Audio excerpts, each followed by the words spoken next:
Sumakay na po kami sa may bus, Victoryliner. Sumakay po kami sa Cubao. Mga 9 PM ng gabi. Tapos nakarating kami ng Baguio. Mga siguro 6 or 7 AM. Oh. Ang ganda ng ng mga bukid dito. Lahat ng matadaanan. Ayun ba yan? Yan. Ayun, yan. Diba? Ang ganda.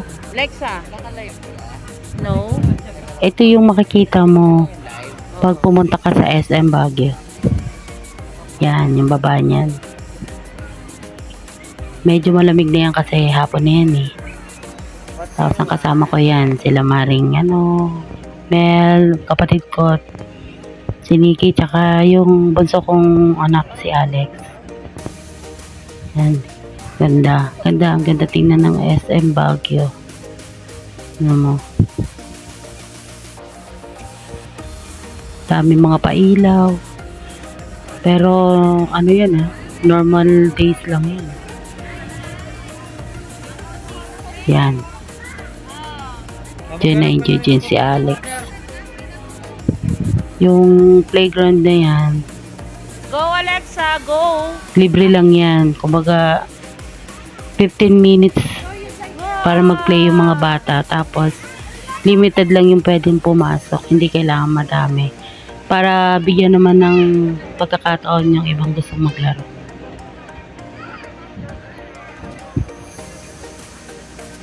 Diba? Diyan na enjoy yung bata. Nandito yan sa mayan. Nandiyan yan sa mayan na sa labas lang ng SM. Wala siya sa loob.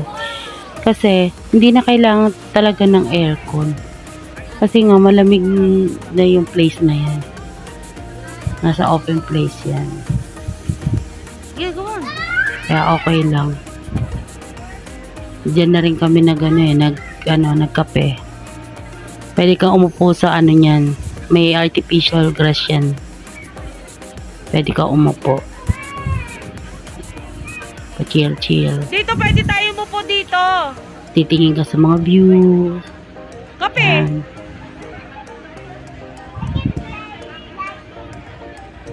Wait for your turn. Okay? Come on. Enjoy yung batang yan kasi sabi niya marami daw siyang friends. Wow! Dahil takot naman mag-slide. Ayan, dito na po kami. Papakita ko naman sa inyo yung loob. Kung saan kami nagstay. Yan, may sarili siyang kusina, may lutuan. Tapos, may mga na rin gamit dyan. Mga plato, kutsara. Talagang pagkain na, may rep pa. Pagkain na lang talaga. Kung ayaw man, pwede ka naman bumili sa labas. Sa mga pagkain sa labas. Pwede ka naman bumili. Kaso lang kung mas trip mo yung magluto, yan pwede yan dyan. Kasi may rice cooker naman yan, may initan na tubig. Tapos, mas susunod mo pa yung gusto mong kainin, tsaka mas nakakatipid ka. Malapit lang naman ng palengke dyan. Makakabili ka ng mga sariwang gulay, mga mura. Yung isang bag na nabili namin, siguro 100 pesos yun. Tapos dyan, makikita mo na yan, yung view.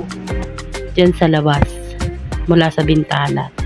Napansin ko lang sa mga hotels doon tsaka yung mga bahay, hindi talaga sila gumagamit ng aircon. Meron mang ventilador, pero mas gugustuhin mong hindi gamitin. Kasi nga, fresh nga yung kasi yung hangin na nanggagaling sa labas. Kaya, para ka na rin naka-aircon.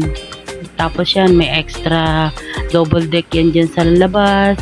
Para kung if ever marami kayong pumunta dyan. Kasi lang kami, 4 lang naman kami pumunta dyan. Kaso lang, sabi nila, yung room na yan, pwede yan 10 to 15 packs person. Kasyang-kasya dyan. Kasi dyan sa labas, may may extra bed yan. Tapos, dyan naman sa loob, bukod dyan sa malaking bed na yan, meron din parang 2 extra bed. Tapos sa labas, meron yan dyan nakalagay na yan, double deck. Para kung if ever gusto mo naman na medyo dyan ka sa part na yan. Yan, meron yan dyan. Para natatanaw mo din yung labas. Yan. Tapos, yan, may mga extra bed yan.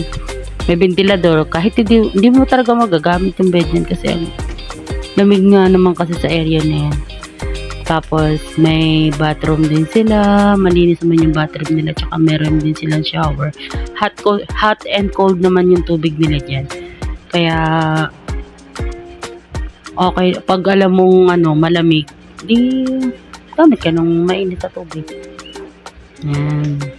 Kaso lang, hindi ko alam kung parang namalengke yata or nag-grocery yata yung mga kasama ko dyan. Kami lang ang mag-inang nandyan. Very affordable po yung rooms. Ano kami dyan 4 days and 3 nights. Tapos yung Very cold na. ang sinakyan namin sa Victory Liner, yung yung nakahiga. Yung very royal, mga 1.5 yata per person. May libre ka ng kumot, meron ka pang water, tapos meron ka pang parang may sandwich yata sila doon. Tapos pag class ka, makakapasok ka, meron sila daw talagang tanggapan doon na kayo. para sa mga naka-royal seat. Tapos yan, pumunta na kami yan dyan sa Igorot. Dito tayo. Sa Igorot Castle ba yan? Kahit naman. Stone. Igorot Stone Castle. Yan, pumunta kami dyan. Medyo malayo lang siya sa namin, sa hotel. Pero kung sasakay ka naman ng taxi, hindi naman masyadong mahal. Affordable pa Please din. do not throwing. Yan, mostly naman nakikita mo dyan mga mga estatwang malalaki, tapos yung mga nagpaparent ng mga Igorot costume. Meron din dyan sa baba, yung may sumasayaw na mga Igorot. Tapos, Ay, ginagawa pa yun. papapicture ka sa mga yon. Siyempre, hindi naman sila nahingi ng bayad, pero mga lang, nasa iyo yun kung bibigyan mo sila ng ng fee. Yan, dyan, may sumasayaw yan dyan. Part na yan. Lang naman, parang alam ko, hindi ka, pag nag-rent ka ng Igorot costume, hindi ka pwede magpa-picture sa bandang taas. Sa baba lang talaga. Yan, walkathon kami. Masakit din naman sa paa kasi materik siya. Tapos ang dami niyang inaakyatan. Yan, ganyan. Sige, go lang kami ng go kahit sa kami pumunta. Picture doon, picture dyan. Yan yung unang pinuntahan namin nung dumating kami sa sa Baguio. Ay, actually, hindi pala. Una pala namin pinuntahan is yung Burham Park. Grabe, ang dami reklamo. Kasi yun yung malapit doon sa pinabaan namin. Doon lang kami nagstay, nagantay ng oras kasi dumating kami ng maaga. Kaso lang, yung check-in namin is sa hotel ay 2 pa. Kaya ang ginawa namin, naglatag muna kami. Yung kumot na binigay sa amin sa Victory Liner, inilatag namin doon sa damuhan. Tapos medyo relax lang. Hello, walang magandang nagawa. Igorot. Mag-aantay lang ng oras, ganun. I mean, hindi Yan, siya di ba? Di ba, ang ganyan lang tataas siya, na siya. nakapatong-patong. Kaya parang nag-decide na rin yata kami bumaba dyan kasi masyado na mataas yung Kaya alam niyo naman ang lola niya. Hindi na masyadong sa mga akyatan.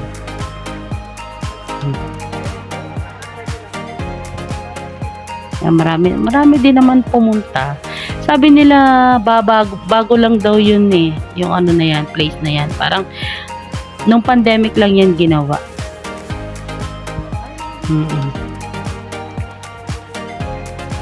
Tapos yan. Yan. Diba? Nakaka-amaze nga kasi syempre nagawa nila yan. Imagine mo, pag titignan mo talaga yung mga nila, yung bato. Para talaga siyang pinagpatong-patong para magawa siyang ganyan. Maganda. May enjoy nyo talaga pag pupunta kayo dito sa Baguio. O baka huwag kang masyadong matras. Tapos pa. Hindi pa yan peak season, parang pa yata yan Hindi. Oh, tag-init. O kami din. Tag-init nga pala niyan, kaya pala hindi ganun talaga kalamig ng mga oras, ng mga panahong yan. Hindi ganun kalamig, kaya ano, yan o, maraming tao sa baba. Mga thunders, di na yan sila makaakyat doon sa mga matataas. Sige, aura, kumare. Feel na piyaw. Uy, ako. Tapos, Tiran niya kami dito. mukhang tagal. Parang umakyat pa yata sila sa pinakamataas talaga. Yung mga nakikita niyo doon sa mataas. Umakyat pa sila doon, pero kami hindi na talaga. Nagantay na lang kami dyan, parang nag-decide na lang kami ng anak ko na bumaba. Hindi talaga yun ako. Tapos na sabi namin, kasi nagtutugtog yung mga igorot doon sa baba. Mga bata pa yung mga igorot eh. Sabi namin, gusto namin bumaba nga para magpa-picture. Masyadong igorot kapag nakasombrero. Diba? Pero kailangan pala talagang kukunin Hindi nila pag ganyan masyadong ka. crowded yung tao. Masarap. Pero Hindi ka igorot. marami ring pumunta. Mga mga turista. Yan. Bumaba na kami yan. Ay! Tapos maraming, pag yun, may mga tinda din yan dyan ng mga souvenirs, ng mga grapes. Makikita mo na yan, mga nandyan, mga damit, mga yan. Ang liit lang ng daanan yun. Yes, Pang lang. Pataas pa rin to. Pababa pataas lang talaga yung niya. Magiging daan. Kaya, Strawberry. siyan, gusto mong magpa-picture dyan sa mga ganyan. Yan. May bayad nga lang. Siguro mga 50 pesos yata. Yun nga lang. Akala ko kasi, pag magpapa-picture ka, sila yung magti-take sa'yo ng picture. Hindi pala. Yung area lang yung nila, sagot nila. Tapos, ikaw, magpipicture sa sarili mong phone. Ganun. Pero may bayad yun ha. Ano ba? Parang unlimited yung picture mo, kahit ilang beses ka magpa-picture. Pero, hindi sila ang magpa-picture sa'yo. Ikaw mismo. Parang yung venue lang talaga yung kanila. Yan. Doon pagbaba mo, may mga malalaking estatwa na yan dyan. Yan, yung mga igorot. Yan, pwede ka magpa-picture dyan. Tapos, kaya naman kami gusto nang bumaba kasi noon. Gusto ng anak ko magpa-picture doon sa malaking aso. Excuse po. Sino ba yan? Si Shepherd ba yun? Basta, Shepherd.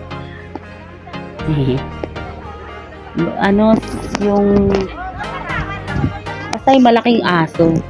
Yun, same, kung gusto mo pa rin din magpa-picture, sarili mo nga lang camera, pero may bayad pa rin, 50 pesos. Kasi ito, yung bridge na to, nagtataka ko kasi maraming gusto magpa-picture dito. Siguro, siya, historical siya. Historical? Hindi, siya ng nila. Mahalaga yung, na yan, yung tulay na yan. Hindi ko na kasi masyadong binasa yung dyan eh. Nakasulat dyan eh. Basta, wala lang.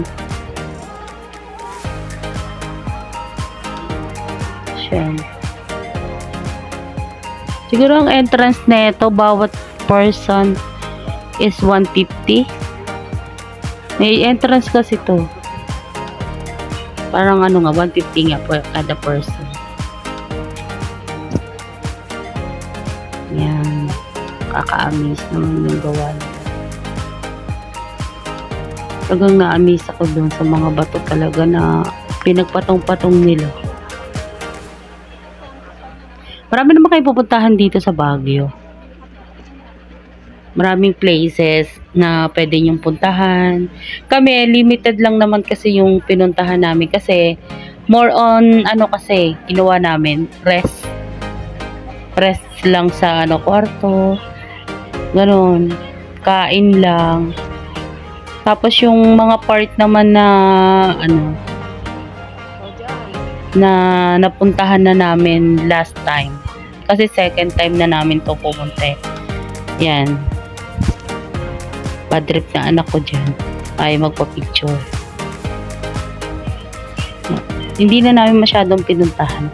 Lalo na yung mga same lang naman yung makikita mo or parang ang layo na masyado doon sa area namin. Hindi na namin masyadong pinuntahan yun. Yung mga malalapit lang ang pinuntahan namin para ano.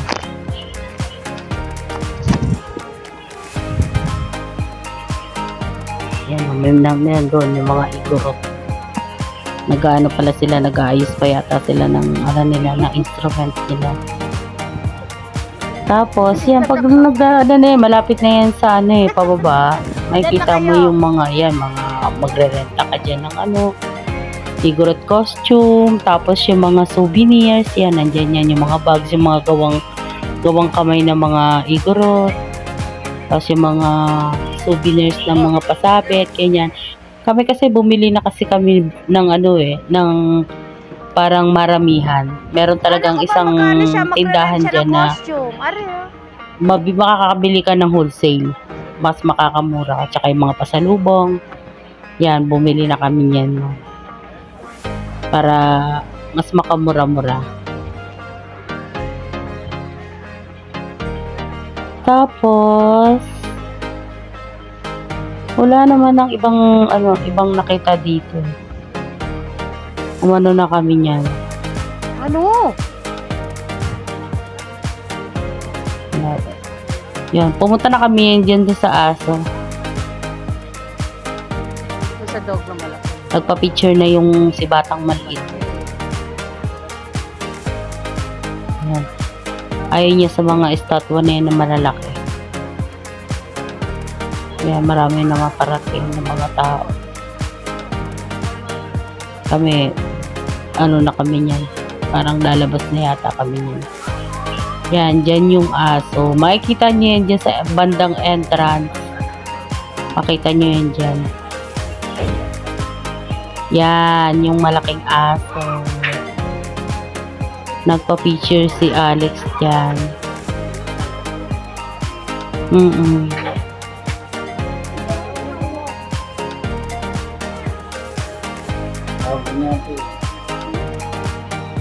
Tapos, ano na kami? Yan, yung cute-cute ng asong yan. Tapos, umuwi na kami. Thank you for watching. Bye!